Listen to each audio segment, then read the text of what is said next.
बेमेतरा के बोरसी गांव में स्थित छत्तीसगढ़ का सबसे बड़ा एक्सप्लोजिव फैक्ट्री जहां पे बहुत बड़ा ब्लास्ट हुआ। उस ब्लास्ट के तहत एक की किलिंग हो गई, लेकिन बाकी 8 लोग मिसिंग बताए जा रहे हैं, जिसको एडमिनिस्ट्रेशन ने ऑलरेडी मरा हुआ मान लिया है, यानी सस्पेक्टेड फेटल एक टेक्निकल भाषा में कहूं तो मान लिया है। लेकिन इस बेमेतरा इंसिडेंट में, फायर इंसिडेंट में आग लगी सुबह 8 बजे, 6 बजे के शिफ्ट में। वहां पे बहुत सारे वर्कर्स मौजूद थे। गरीब वर्कर्स की मौजूदगी में बहुत बड़ा ब्लास्ट होता है, एक चिंगारी ब्लास्ट में तब्दील होती है और उस ब्लास्ट के तहत पूरी जो फैक्ट्री है वो उसका मलबा नीचे गिरता है और वहां पे लोग फंस जाते हैं और इस तरह से लोगों की मौत हो जाती है। लेकिन इसमें जिस तरह से एडमिनिस्ट्रेशन, जिस तरह से स्टेट गवर्नमेंट एक्ट कर रहा है, वो अपने आप में काफी कंट्रोवर्शियल है, क्योंकि अब तक बहुत सारी चीजें हैं जो सामने नहीं आ पाई है, जिसपे गवर्नमेंट का भी अपना कोई स्ट्रॉन्ग स्टांस नहीं है। गवर्नमेंट अपने बहुत सारे सवालों के जवाब नहीं दे पा रहा है और मुंह छुपाते फिर रहा है। हमारे साथ इन्हीं इरेगुलरिटीज को, इस करप्शन को उजागर करने के लिए और इस पे और एनालिसिस करने के लिए हमारे साथ राम अवतार तिवारी जी मौजूद हैं। मैं आप सभी का भी स्वागत करूंगी। नमस्कार, जय जौहान। मेरा नाम सुमी केवल पटेल है और बेमेतरा में इस एक्सप्लोसिव फैक्ट्री के बाहर लगातार ग्रामीण प्रोटेस्ट कर रहे हैं कि उनके घर वाले मिसिंग हैं। कई लोग ऐसे मिसिंग हैं, लेकिन एडमिनिस्ट्रेशन कहता है कि सिर्फ ऐसे 8 लोग हैं जो मिसिंग बताए जा रहे हैं। इनफैक्ट इस एक्सप्लोसिव फैक्ट्री में इतना बड़ा ब्लास्ट हुआ जिससे लोगों के शरीर के जो अंग है वो इधर से उधर चले गए और अब तक पता नहीं जा पाया है कि ये जो 8 लोग हैं कौन से परिवार के थे। इसलिए इनके डीएनए सैंपलिंग के लिए अभी जो सैंपल्स है वो भेजे गए हैं। सैंपलिंग हो जाने के बाद ये पता लगेगा कि ये जो 8 लोग मिसिंग है वो किन किन परिवारों से है। लेकिन तब तक बहुत सारी चीजों का अंदेशा एडमिनिस्ट्रेशन को भी नहीं लग पा रहा है। लेकिन सबसे बड़ी बात जो इसमें उभर कर आ रही है कि अब तक फैक्ट्री ओनर की भी बात एडमिनिस्ट्रेशन ने एक दफा भी नहीं की है। बताया जा रहा है कि राजनीति से काफी ताल्लुक रखने वाले इस फैक्ट्री ओनर के पास काफी सपोर्ट है भारतीय जनता पार्टी द्वारा और इसी वजह से नाम कहीं ना कहीं सामने नहीं आ रहा है। ना एफआईआर दर्ज हुई है, ना इस फैक्ट्री के किसी भी एडमिनिस्ट्रेशन के आदमी का कोई भी नाम बाहर लाने के लिए इच्छुक लग रही है स्टेट गवर्नमेंट। राम अवतार जी, इसी पे मेरा पहला सवाल है। बताया जा रहा है सुंदरलाल पटवा जो मध्य प्रदेश के 11वें मुख्यमंत्री थे, उनके परिवार से ताल्लुक रखने वाला है इस फैक्ट्री का ओनर। संजय चौधरी का नाम बताया जा रहा है, लेकिन उनका भी नाम बताया जा रहा है, हमने एक ऑफिशियल से जानकारी ली तो बताया जा रहा है बोर्ड ऑफ डायरेक्टर्स में है वो। लेकिन अगर ऑक्यूपायर की बात करें, यानी जो इमीडिएट बॉस है, वो कोई अवधेश कुमार जैन का नाम बताया जा रहा है, लेकिन उनका भी नाम उजागर नहीं किया जा रहा है। कोई एफआईआर अभी तक दर्ज नहीं की गई है। कोई भी एक्शन अभी तक क्यों नहीं लिया गया स्टेट गवर्नमेंट द्वारा? कोई जवाब उनके तरफ से आता भी नहीं है इस बारे में। ये बड़ा गंभीर बात है कि छत्तीसगढ़ के सबसे बड़े एक्सक्लूसिव प्लांट में भीषण हत्या हुई है।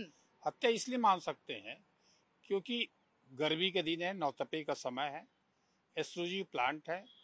वो प्लांट को चालू किस हालत में किया गया था और चालू किया गया था, क्या वहाँ सुरक्षा व्यवस्था के पर्याप्त इंतजाम थे? और अगर थे तो ये स्थितियां नहीं होती, तो नहीं था। ये भी बताया जाता है कि कुछ महीने पहले इसके कारण ही इसको बंद किया गया था, फिर से उसको चालू कर दिया गया दबाव में।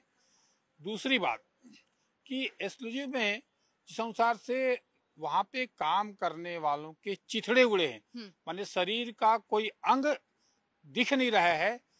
डीएनए टेस्ट करने के बाद पता चलेगा कि आदमी कौन था, कैसे मरा। माने इतनी भीषण तरीके से दुर्घटना हुई है जी। तो ऐसे में जो एक सबसे बड़ा प्लांट है उसमें कितने मजदूर थे? एक, दूसरे सुरक्षा के प्रबंध क्या थे? दो, तीसरा अगर बंद था तो चालू किस आधार पर किया गया? तीन, चौथा छत्तीसगढ़ में और कितने हैं प्लांट, उसमें क्या स्थितियां हैं? चार, और सबसे बड़ी बात है कि उन मजदूरों को क्या देंगे, क्या फैक्ट्री प्रबंधन क्या देगा? और सरकार ने तो घोषणा कर दी है और ये देने की अपेक्षा धीरे धीरे बेमेतरा औद्योगिक इलाका बनता जा रहा है। वहां पर पर्याप्त सुरक्षा व्यवस्था के लंबे समय से, यानी दशकों से एक फैक्ट्री चल रहा था जी। और इतने खतरनाक फैक्ट्री चल रहा था और शासन प्रशासन आंख मूंदे था उस पर। जिस तरह से लीपा पोती का खेल चल रहा है वो ना चले। वो गरीब लोग थे बेचारे, ज्यादातर गरीब लोग थे, निर्धन थे, जिनके परिवार हैं, परिवार पूरी तरह उजड़ गया। क्षेत्र में अभी भी दहशत का वातावरण है, लोगों ने विधायक तक का घेराव कर दिया है।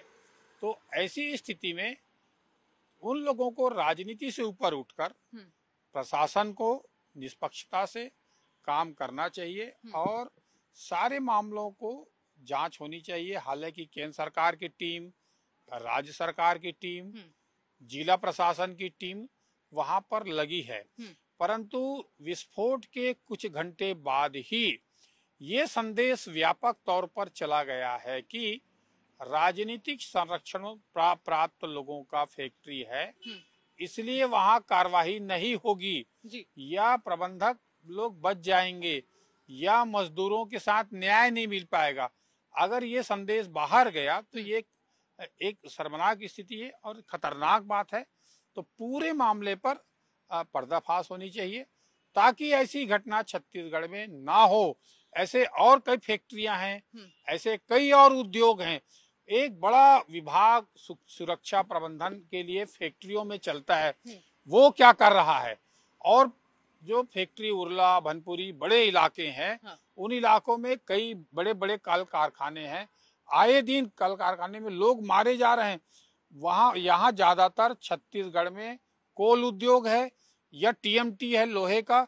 वहां पर दमन भट्टी में मजदूर दब के मारे जा रहे हैं और श्रम कानून या नियमों की कमजोर या अनदेखी या पूंजीपतियों के प्रभाव के चलते मजदूरों की हालत दिनों दिन खराब हो रही है।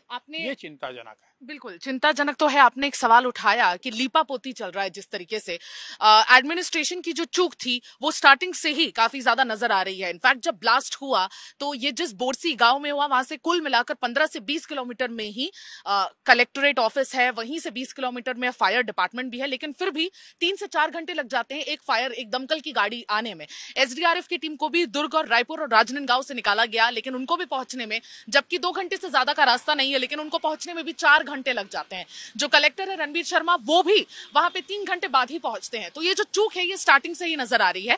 और जैसा कि आपने कहा कि बीमा की बात नहीं हो रही है। जो मजदूर हैं वो गरीब हैं, वो अगर इन फैक्ट्रीज में जाके काम कर रहे हैं, क्योंकि गर्मी का मौसम है, इस गर्मी में जगह जगह आग लगने की जो इंसिडेंट्स है हर साल सामने आते हैं। आप देख रहे होंगे कि हर जगह, इनफैक्ट महाराष्ट्र में, गुजरात में, ऐसे हर जगह आग लगने की जो दिल्ली में भी बहुत बड़ी घटना हुई है, छत्तीसगढ़ में ये बड़ी घटना सामने आ रही है। तो ऐसी कई सारे घटने जो गर्मियों के मौसम में बहुत ज्यादा तुल पकड़ते हैं, ऐसे केसेस में प्रिकॉशनरी मेजर क्यों नहीं लिया गया? ऐसे केसेस में अब जब घटना हो भी गई तो लीपापोती क्यों की जा रही है? और मेरा सवाल ये भी है कि जिस तरह से बीमा कराया गया था, एक ऑफिशियल से जो हमारी बात हुई थी, मैं आपको जानकारी बता दूं, जो ये ऑफिशियल है इस पूरे केस को देख रहे हैं, आशुतोष पांडे, जो डेप्यूटी डायरेक्टर हैं और उस डिपार्टमेंट के, इंडस्ट्रियल सेफ्टी डिपार्टमेंट के डेप्यूटी डायरेक्टर, जिनके तहत ये सारी चीजें आती हैं। उनसे जब हमने फोन पे बात की तो उन्होंने बताया कि ईएसआईसी के तहत, यानी कि जो एम्प्लॉय का स्टेट की तरफ से जो इंश्योरेंस होता है, उसके तहत महीना, अगर वो ईएसआईसी में वर्कर रजिस्टर्ड होता है तो महीना 15 से 20 हजार रुपए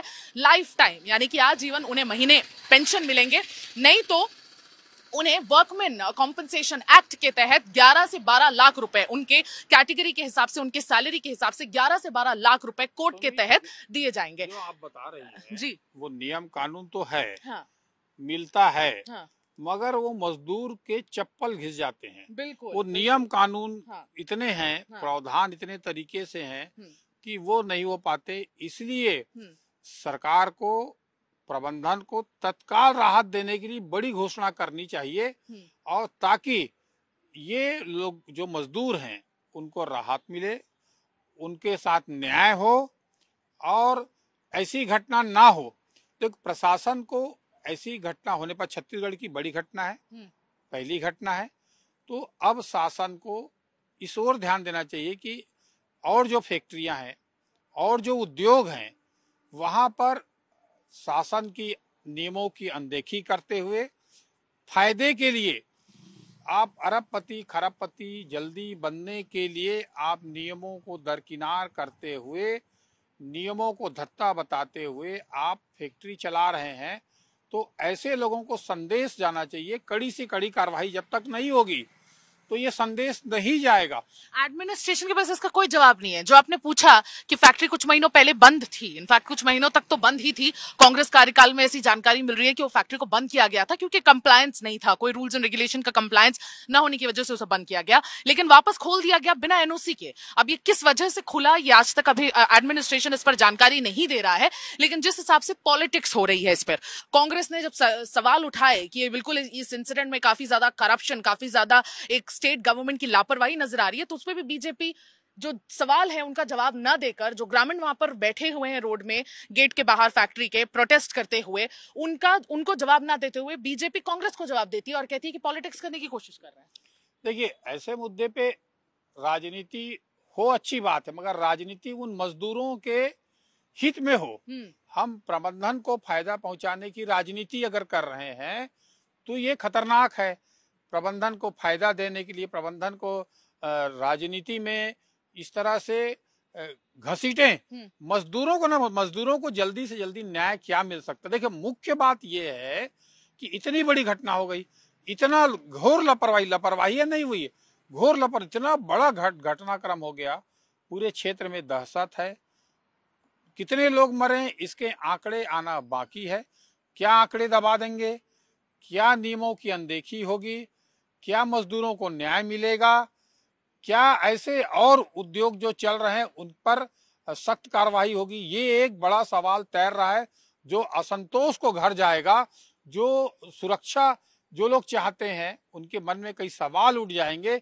इसलिए शासन और प्रशासन के प्रति आस्था रहे, विश्वास रहे। एक बड़ा नेटवर्क काम करता है शासन और प्रशासन का इन चीजों को चेक करने।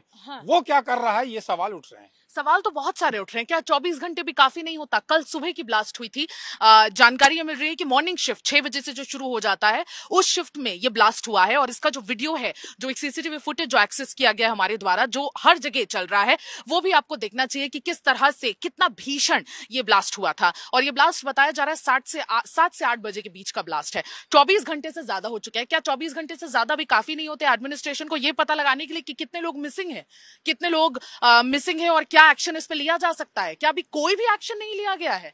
एफआईआर अभी तक दर्ज नहीं की गई। 24 घंटे से ज्यादा मुझे नहीं लगता जरूरी होते हैं कि बेसिक एक्शन लेने के लिए भी।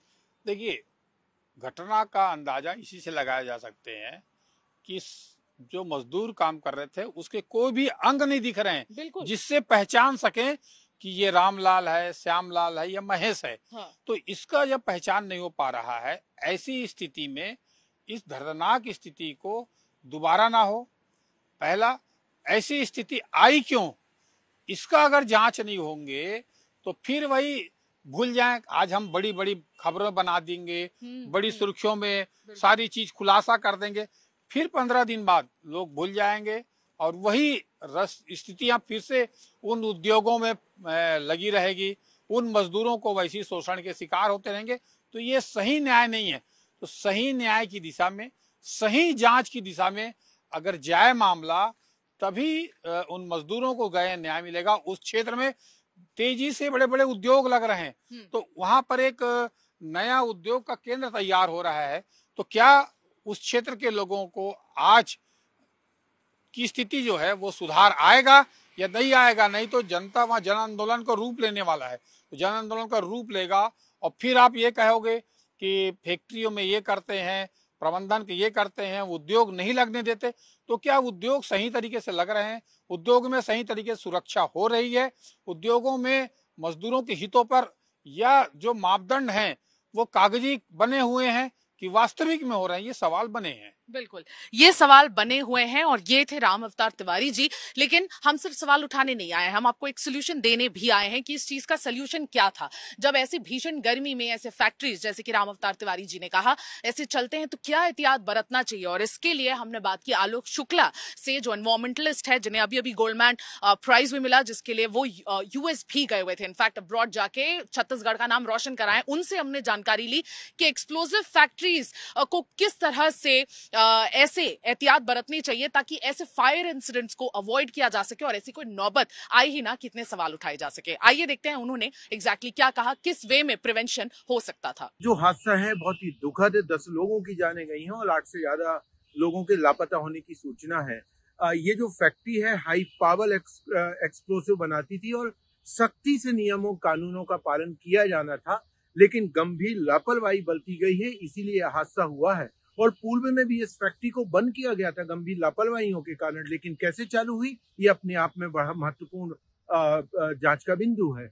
दूसरा बहुत सवाल है कि जो सूचनाएं सामने आ रही हैं कि जो वहां पे बारूद रखा गया था उसकी जो रखने की जो क्षमता है, जो अनुमति है, उससे ज्यादा मात्रा में बारूद का भंडार किया गया था। और ये कैसे किया गया, ये अपने आप में, ये जो गर्मी का मौसम है जहां पे ज्यादातर संभावना आग लगने की और ब्लास्ट की होती है, ऐसे समय में इतनी बड़ी गंभीर लापरवाही फैक्ट्री मालिक के द्वारा की गई है, ये बहुत ही भयानक है।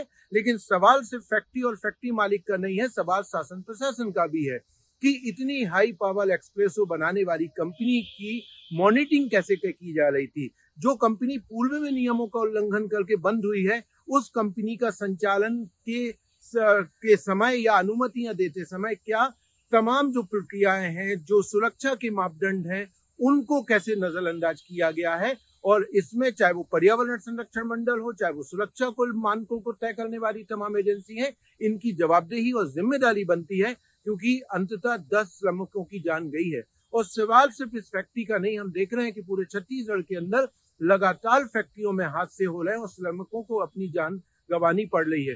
बीएसपी भिलाई स्टील प्लांट के अंदर हो, चाहे सिलसिला के अंदर कई इंडस्ट्रीज हो, लगातार इस तरीके के हादसे हो रहे हैं और शासन प्रशासन को एक सख्त रवैया और निर्देश जारी करने होंगे कि जो नियम कानून है, सुरक्षा के मापदंड है, उनसे खिलवाड़ करने वाले किसी भी उद्योग समूह को बख्शा नहीं जाएगा और उनके खिलाफ कार्रवाई की जाएगी। और मुझे लगता है कि इस मामले में एक गंभीर कार्रवाई की जानी चाहिए और पर्यावरण से लेकर तमाम मानकों का जो है वो एक जो मापदंड है उनका सख्ती के साथ पालन करवाना राज्य सरकार को सुनिश्चित करना पड़ेगा। जिस तरीके से हमने सुना, आलोक शुक्ला जी ने भी कई सारे अहम सवाल उठाए हैं एडमिनिस्ट्रेशन पर। इनफैक्ट वो खुद बेमेतरा जाएंगे और इस पूरे इंसिडेंट को फिर से उठाने की कोशिश करेंगे जब तक न्याय नहीं मिल जाता। जैसे कि राम अवतार तिवारी जी ने भी कहा कि सही तरीके से न्याय होना जरूरी है। मजदूरों के साथ गरीब हैं तो ऐसे नहीं कि उनके जीवन की कोई वैल्यू नहीं है। स्टेट गवर्नमेंट को बहुत गंभीरता से इस मैटर को लेना चाहिए और आगे इस इंसिडेंट में जस्टिस प्रिवेल करने के साथ साथ आगे ऐसे इंसिडेंट्स को अवॉइड किया जा सके, इसे भी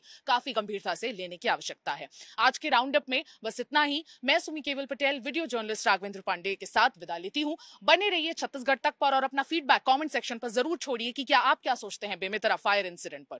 नमस्कार, जय जवाहर।